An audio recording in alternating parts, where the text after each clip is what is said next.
Hey everybody, this is Perch. What I'm about to say is a little bit in the eye of the beholder, so please recognize that I'm giving you my point of view. You may have a different one, and that's normal and it's expected. There's some commonality here, though, that we can kind of look at a bunch of different experiences, and while almost all of us would disagree on exactly the right answer, there will be enough overlap that we can gain, some group understanding. My comment is basically one thing you want to shoot for when you're publishing a comic, and I do believe, I want to believe that this is where publishers, editors, people who are making comics, and I'm leaving the creators out of it for a moment. I'm just talking, you own a company that produces comics. You want your comics to matter. You want your comics to go out into the market. You want them to be sold. You want them to ignite either a memory in the customer, or a general response, a consumer response, where the person feels, if I don't buy this comic, if I miss the next issue of this comic, then I'm going to miss out on something major, so I have to be there. And we know that the publishers want this, and we know they're aware of this behavior and that they are trying to create it. And why I say that is, you'll see it in their marketing, where they say this is a can't miss issue, or you see them trying to align events up so that you get a bump. Marvel, for a few years, I guess before the pandemic, they would do some things where they would put out, was it the incoming comic, where right at the end of the year, start of the year, it was going to tease a bunch of storylines that were supposed to play out. And basically what it was trying to tell you is that these comics are going to matter. If you miss them, you're going to miss out, and that it's very important for you to buy them. Comics, at the end of the day, and there's a lot of fancy ways people will kind of ignore this or claim it's not true, but comics is a collector market. That collector could either be really aggressive, or it can be pretty mild. What I mean by that is, there's the person who's got 50 long boxes stacked in their house. Eric Breen has a lot of comics, and he's read a lot of comics, and he collects comics, and he cares about the run. Or you have people, I've mentioned this before, who have been collecting X-Men for 20 or 30 years. They struggle to get back issues at affordable prices, and they will buy new issues even when they don't like what's going on in the comic, because they want to maintain that collection. And there's kind of a light collector, and this is even the person who says, I want a complete story. So if I'm going to buy this comic, I'm in for at least six issues. In the past, and you saw this with Claremont, but you saw this with Grunwald, you saw this with Stern, you saw this with all kinds of writers. Pretty common that they would have fill-in issues. They wouldn't have them all the time, but you would see these issues that were, the other term that gets done is one and done. And the idea is that this comic could interrupt a run or be part of a run. And it could, if the writer, the artist, or somebody got behind, you threw this issue in. It was like a house issue. There's a bunch of different terms for it. And, the line continued. It continued to print monthly, and no problem. We continued to maintain our schedule.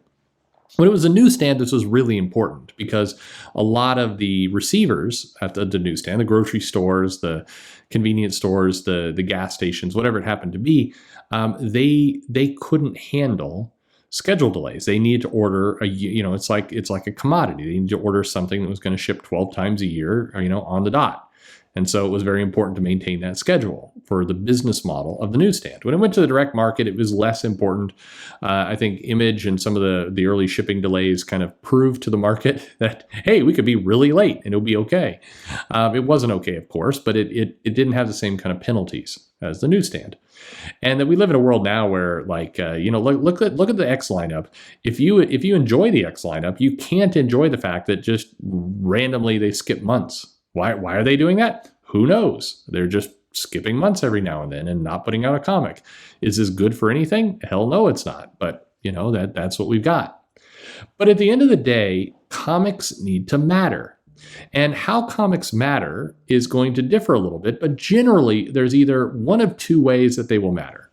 Either the story is so important that if you miss it, you're screwed. You're going to miss some major moment. This is kind of the television model. This is when you look at a show called like Survivor. It's a reality TV show, And they try and make each episode must watch. If you miss an episode, you're going to miss who was voted out. You're going to miss some shenanigans going on with alliances and other things. You cannot miss it, or you're going to be behind. Certain TV dramas work the same way. If you miss an episode, you're hosed. In a world of on-demand, it's that the people have kind of lost track of a little bit of that. But once upon a time, when shows would just come out every week and you couldn't schedule them, you had to show up, watch the ads, and be there on time. This idea of, if I miss it, then I'm going to miss something. So I need to make sure I orient my life to see this show. Comics, in many cases, have had the same feel. If I miss this comic, I'm going to miss the story. Some major is going to happen. That's one way it matters. The other way it matters is that the comic is eliciting some kind of emotional response in you, either one of happiness or sadness, or it's a comic you're going to remember. Years later, you're going to remember this comic because it was so powerful. Sometimes that comes in the middle of a can't miss storyline, but a good example of this is the Life Death comics that Claremont did with Barry Windsor Smith in the Uncanny X-Men line. These were Storm-centric comics, and for many, many, many years, and frankly even today, people will cite these as some of the best Storm comics ever written. Because it gave you depth of her character. But more than that, it elicited an emotional response. You really felt something major was happening in this story. It mattered. Now, and some people will call this heresy, what I'm about to say. Technically speaking, if you read the Chris Claremont run and you go all through it, the life-death issues can sort of be skipped if you're just looking at the plot moving from point A to point B. Now, granted, there are things that happen in those issues that around Storm and her powers and kind of relationship with Forge that do matter for later issues. They absolutely do come into play later. But it's not like an event or a crossover. It's not like the Mutant Massacre, where if you miss part 3, you're very confused as to what's going on. It's not like Fall of the Mutants, where you're reading the Uncanny X-Men and you just, you skip one of the issues in the middle and, wait, what's happened? Why is Storm and Forge in some kind of mystical mountain plane fighting a evil demon possessed Indian guy? Like, what's going on? You could miss those issues and not be hosed. However, they matter because they initiate an emotional response. So the problem that we have is that today, it feels like more comics are in the fill-in category than in the comics matter category. And this is crazy. If you think about it, it takes on the feeling of killing time, that the comic is out, it's telling a story, but will it really matter? And is this comic going to be relevant? 8 years from now, 10 years from now, hell, 2 years from now? Is it going to matter? Is what happens in these pages, does it mean anything? Is it either initiating an emotional response, you're going to remember this forever?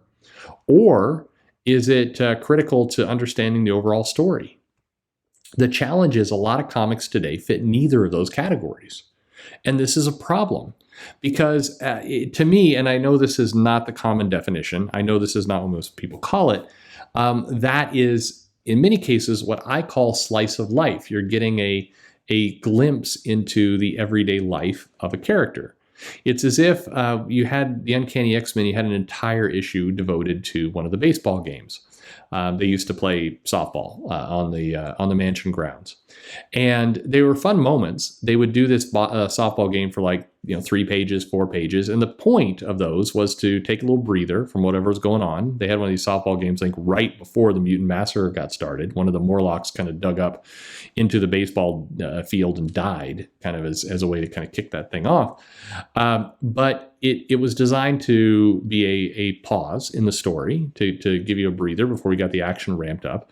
But it was also, the purpose was to show character interaction, how they worked with each other and some of the dynamics, to remind you of some of the personalities. It's why in some cases a softball game felt like filler, or not filler, sorry, like character filler. We get to see, Gambit's horny and Rogue doesn't want to touch anyone, and Nightcrawler's being kind of goofy and cheating, and you just see these kind of character beats. They're trying to remind you of kind of who the core characters are. But what if the entire issue was one of those softball games? What if the entire issue was just that? It might be fun to kind of remember, but it would be seen as a filler issue, unless something happened during that softball game that was generating some amazing emotional response in the background, and it was telling a really meaningful story, it would be a glimpse into the life of the X-Men. I mean, think about it, whether it's Batman or Superman or Spider-Man or anything else, if you think about them like real people for the moment, in the comics we read of Spider-Man, he's, fighting the Sinister Six, and Norman Osborn's up to some shenanigans, and he's having bad Parker luck with his girlfriends, and he wants to have things work out with MJ and all the rest. But we don't have comics of like Peter, getting breakfast. He's like, we don't see him like, well, I need some food. I'm going to, go down the street here to the diner, and I'm going to have a bowl of oatmeal, and I'm going to eat that and some toast, and I'm going to catch up on the news on my phone. And when I'm done with that, I'm going to get some laundry done, because I still wear clothes. So I got to do some laundry, and then I'm going to take the laundry back to the apartment, and then I'm going to catch up on Netflix and see a couple shows there. And then I'm going to go out and take some photos, and then the supervillain fight will happen. In the comics, we just get to the supervillain fight. You don't go through all that other stuff, because it's happening. We assume as readers this stuff's happening in the comics, so you just don't need to be shown every freaking panel of it, because it would be dull, because it wouldn't matter.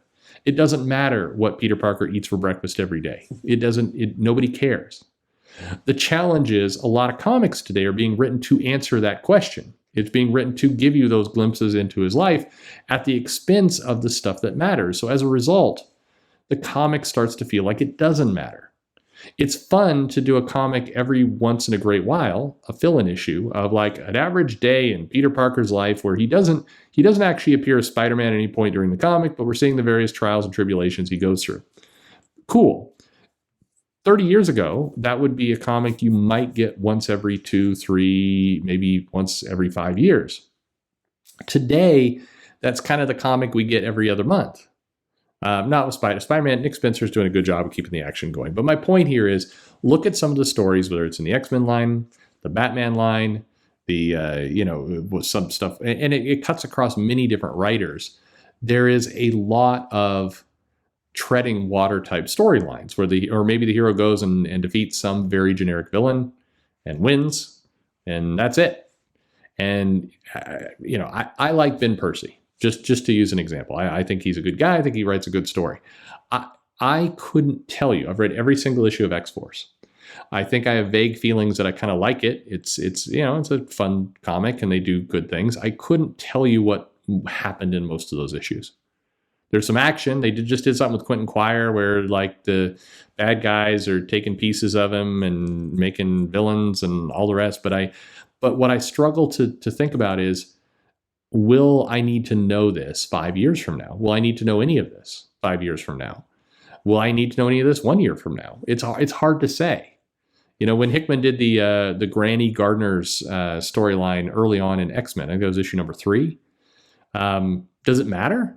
Are these the new Reavers? Are these characters that 10 years from now we're going to find?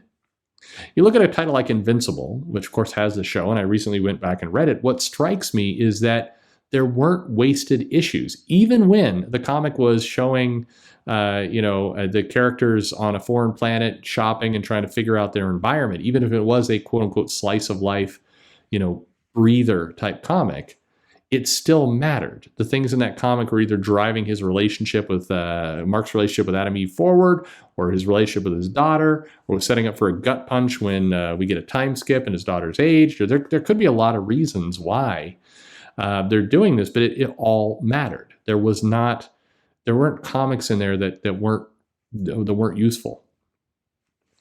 I don't know, my perspective. I'm going a little long here, but again, everybody's going to have a different view of what matters and what doesn't, and that's fine. It's that second category. It's what strikes an emotional chord with you. It's cool.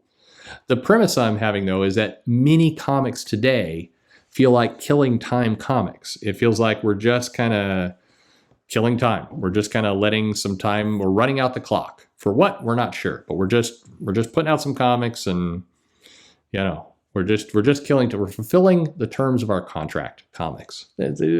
I cringe saying things like that, but that's where if you're a creator, if you're a publisher, if you're somebody, I think you got to make sure that your comics matter, that what you're putting out is going to either be remembered because it's so powerful, or whether it's going to be considered a can't miss issue because it's driving this overall story forward. If you're not meeting one of those two, then you got to be asking yourself, what are you doing? My point of view anyway. What's yours? Let me know in the comments below. Like and subscribe, and thanks for listening.